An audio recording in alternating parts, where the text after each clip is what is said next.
¡Bienvenido al reality de los dibujantes! ¡Ya! ¡Maldición! ¿Tú creías que no iba a ocurrir? En estéreo. Pero ocurrió. ¡Chan! Estamos... Estoy sin agua. Bueno. Frente al micrófono aire todo. Estábamos tranquilitos aquí viendo algunos cómics, ¿sabes? Y de repente sucede lo que tenía que suceder y te lo había advertido, Cristiano. Estamos acá con Cristiano en un día muy especial. Yo tengo la polera al revés. Porque, así veo. Estamos acá rodeados de algunos de tus trabajos. ¿Cómo estás, Cristiano? Bien, súper bien. Sí. Cuéntanos, ¿qué es esto que tienes acá en tu hogar? En mi casa, una vez al año, antes de la Pascua, siempre hago una venta desde el año pasado. Y aquí están mis trabajos, es como una feria mía, personal. Así Hoy es como una venta de garage, pero de dibujo. de dibujo, saco afuera dibujos que he hecho en distintos medios, o autorales o cosas más comerciales, y saco todo como al choque, y entre que lo vendo y que también me sirve como para que viene gente y nos relacionamos, conversamos y miran un poco la otra parte, que es como la parte que no se ve de lo publicado. Sí. ¿Cachai? Entonces, en ese sentido, y bueno, hay algunos cuadros también, reproducciones, ¿cachai? Aquí hay un original. Hermoso. Que es una ilustración que hice para un calendario de una universidad, que al final nunca supe si salió o no, pero yo hice la pega, y era sobre el voto femenino. Ese era como el onomástico del voto femenino. Buenísimo. De hecho, veo que acá tienes unos originales que son impresionantemente clásicos. Sí, es como un pequeño museo llenado de las cosas. Esto, ¿cuántas veces lo leí en los años 90 o el 89? Claro, una página del Pato Higuero, que es un personaje con el que yo más o menos me di a conocer. Me sirvió harto el personaje como para que cacharan mi trabajo. Estoy buscando el ángulo ahí para que... Y esa es una historieta que los personajes van a un recital thrash, que era como tan común en esa época, ¿cachai? Como... En la sala Lautaro. Es precisamente la sala Lautaro lo que se ve ahí, sí, es como la estructura de la sala Lautaro, con algunas licencias que me tomé. Y ese, por ejemplo, es uno, cuando murió Pinochet, lo hice, el original. Es hace 10 años, pues mira, justo, se estaban cumpliendo 10 años. Y tiene una historia esto, porque yo estaba en la quinta región, había ido a ver a Deep Purple el sábado. Ese sábado fui a ver a Deep Purple. Y luego me quedé allá en casa de amigos, y al día siguiente estaba en Concón almorzando, y alguien me llama y me dice: murió Pinochet, murió el viejo. Y yo como que mi cabeza fue, creo que tengo que dibujar, tengo esto, lo tengo que dibujar. Y dejé lo que estaba haciendo y me vine a Santiago dibujando en el bus, pero digamos la idea la hice en el bus de vuelta. Entonces dije, lo voy a llegar a dibujar, a hacer. Hice el boceto como el guión gráfico, digamos. Y las personas allá quedaron un poco impactadas, parece, con que yo me haya venido así como tan abruptamente, pero lo necesitaba, no sé, fue una cosa que... Y llegué acá y había un carnaval, entonces fue como un fin de semana espectacular, porque vi a Deep Purple y al día siguiente muere el viejo culiao. Y muere este caballero tan... Sí. De hecho, está dibujado casi con dulzura. Sí. Hay una caricatura ahí. Sí, es complicado el tema de la caricatura, porque a veces lo haces dulce, lo acercas a una realidad amable, a pesar de que mis caricaturas no son muy amables. Claro, temáticamente no, sin embargo tu trabajo, o sea, como tú tienes amor, es que es una cosa súper rara, el amor al dibujo bien hecho, digamos, bien terminado, bien acabado, que se confunde con la temática, que de pronto es súper irritante, ¿eh? Y claro, porque se salen cosas, pero claro, igual es un Pinochet con la nariz redonda, ¿cachai? Claro. Es como un viejo tierno, pero no lo es, o sea, en el fondo no lo es, ¿cachai? Ahí está el juego, digamos, de la imagen, Sí, de la representación. sí, pero hay cosas medias maldadosas en ese dibujo, por ejemplo, mira... Volvamos al dibujo. Hay ciertas cosas que me gustan, que por ejemplo esas líneas que salieron ahí de los personajes, sí, y ahí hay como, no sé, no hay desorden, pero sí hay una cierta rabia media dirigida. Sí, y de hecho es un achurado no muy usual en tu trabajo, ¿eh? Yo diría. Puede ser, en ese tiempo yo usaba una pluma 1.1, que es la de Rotring, de Rotring, que es como chata, la usé durante muchos años. Ajá. Y después se acabó ya no la tuve más, y como que tuve varias después, y después ahora estoy usando otras cosas. Sí.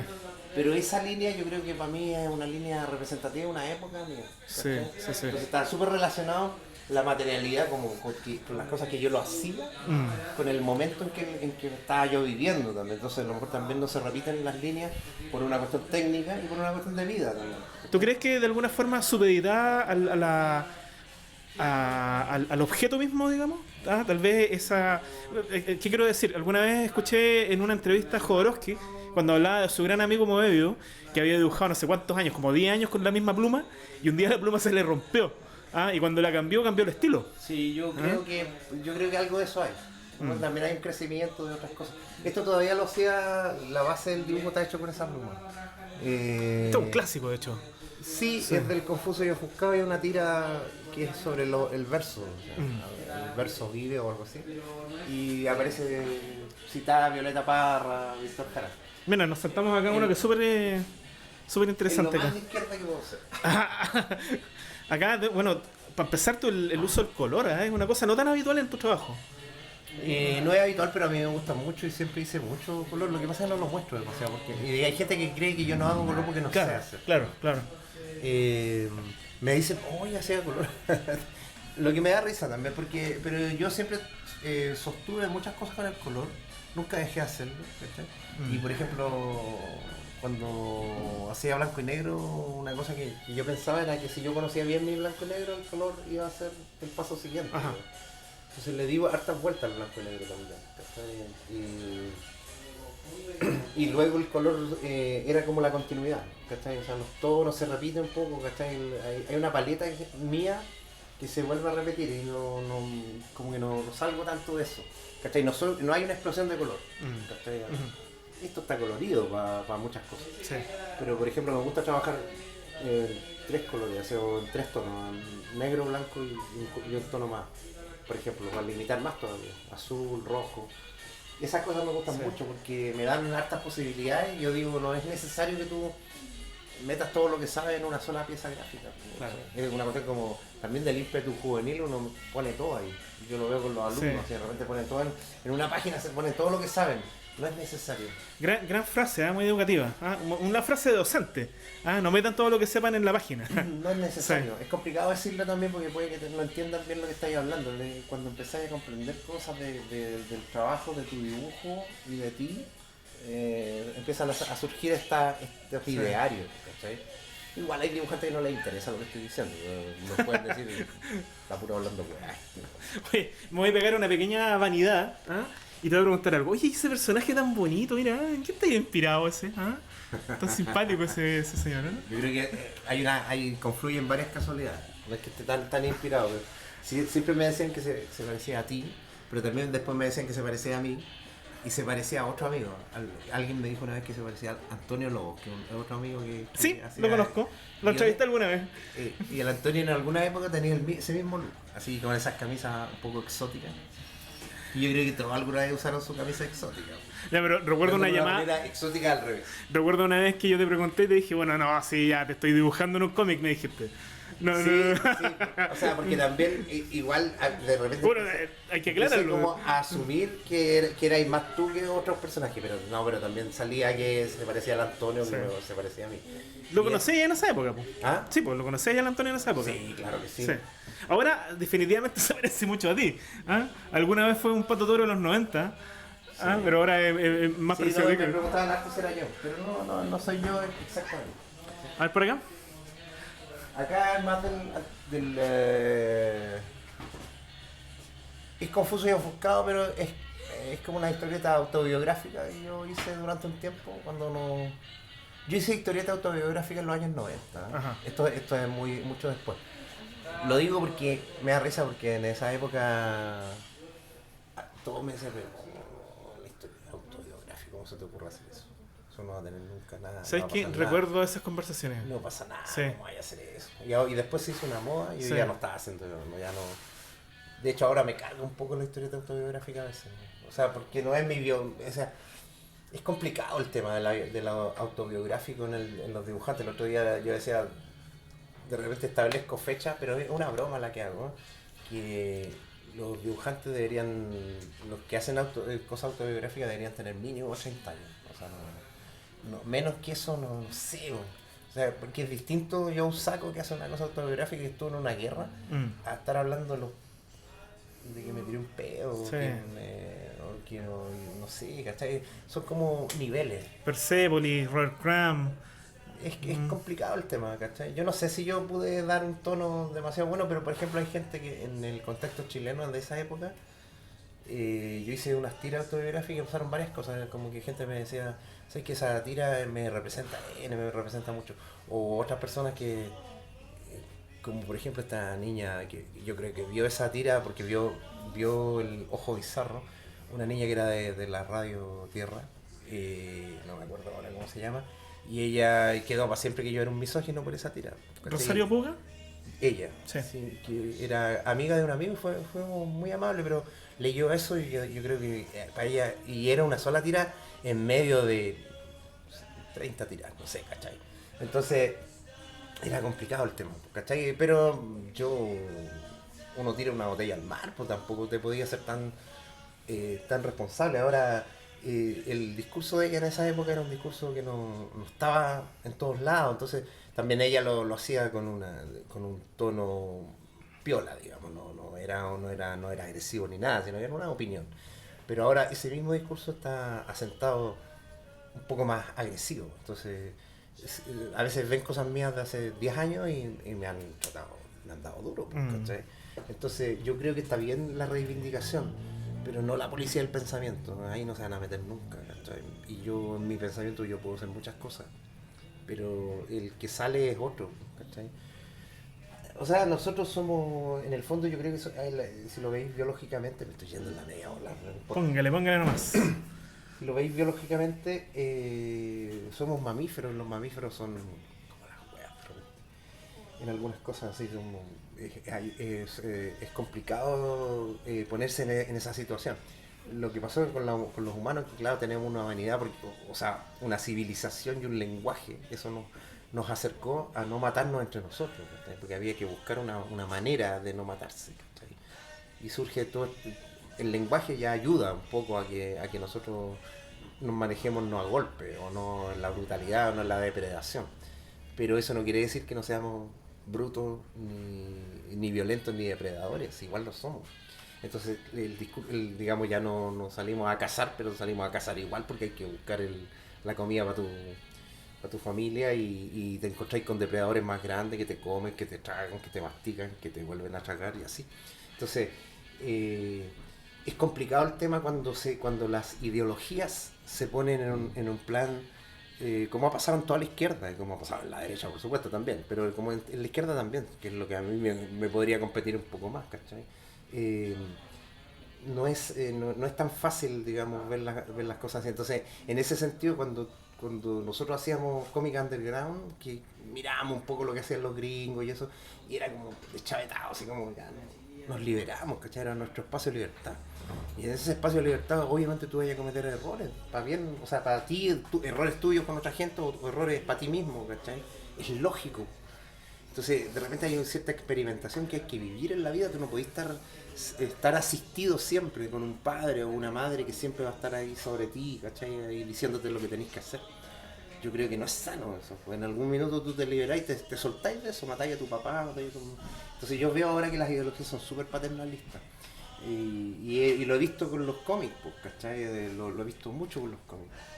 No, mira, por acá, mira, acá. Justamente sobre eso mismo te iba a decir. Esta historieta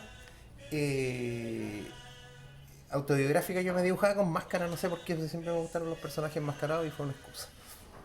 Pero era yo, es una historia que me pasó a mí, de un amor que yo tuve y pasó en 1993, ¿cachai? Y son todos los ítems que pasaron ese año. Los Prisioneros ya no van más, Jorge González saca disco solista, suenan singles como Una casa en el árbol, Fe, ¿ya? Y yo estaba terminando una relación, pasa en ese año lo de los lautaristas en Avenida Poquindo, que fue asaltaron un banco, mataron a un guardia, salieron huyendo, ya y pasa eso, y en la historia, pero la historia que yo estoy contando acá es mi parte, que es historia de amor, esa separación, ¿ya? Y que estaba sonando fe y fue como el tema que tuvimos de nuestra separación, el tema de Jorge González. Y pasó esta historia que yo estábamos en una plaza, nos juntamos después de haber terminado, muy dolidos los dos, y venía un personaje con una radio, un personaje X, así, y pone el play justo frente a nosotros y suena la canción Fe, ¿ya? Yo estoy seguro que esto sucedió. Después lo vio la otra persona implicada y dice que no se acuerda de nada. Oh, wow. No sé. Habría que preguntarle después a Jorge González qué opina. ¿Ah? Claro. Bueno, el asunto es que lo que te iba a decir a lo que iba es que en una parte el personaje está mirando la tele y aparece en la noticia del enfrentamiento en Apoquindo, de la muerte de la gente en la micro, ¿cachai? Y que el presidente Elwin le había dado toda la razón a Carabineros. Sí, cómo olvidar. Y yo, el personaje que soy yo, ve eso y dice, hijo de puta. ¿Ya? Eso es lo que dice. Yo esta historieta la presenté en público una vez que lancé un libro en Valparaíso, y cuando dije eso, una niña se paró, borracha, ¿sí? ¿Cachai? Del público, y me gritó, ¿qué tienes contra las putas? Machista.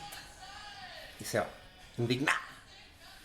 Y yo, por supuesto, como a mí me enseñaron, yo terminé mi alocución, no la pesqué en lo absoluto, pero yo dije, cuando yo me baje aquí la voy a ir a encarar, porque así uno, así tiene que ser uno, pues, ¿cachai?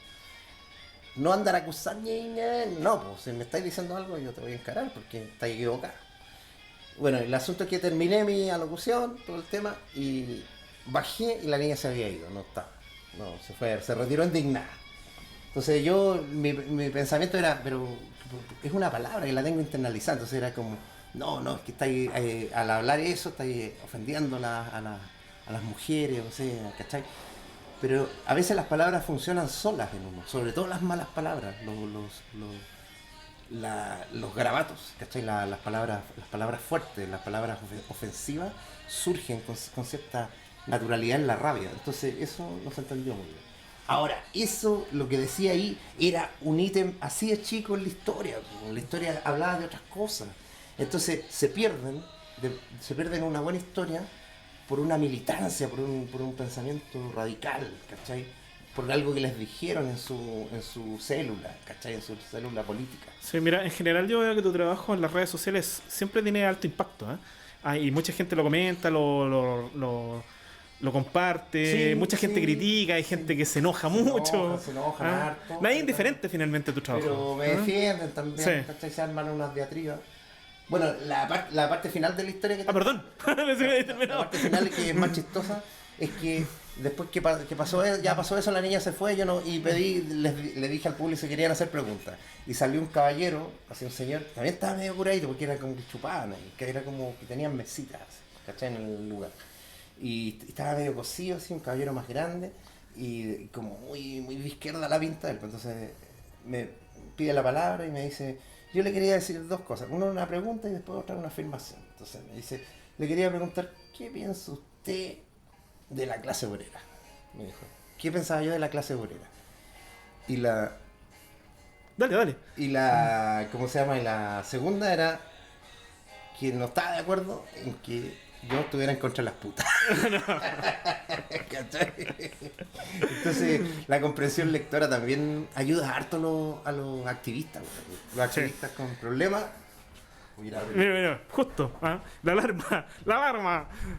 Yo creo que vamos a dejar hasta acá esta nota y después seguimos grabando, seguimos haciendo cosas, porque Cristiano en este momento está atendiendo a sus visitas en esta actividad. Agradecemos por supuesto su atención y en cualquier momento más videos de Tierra Urbana. Nos vamos, chao.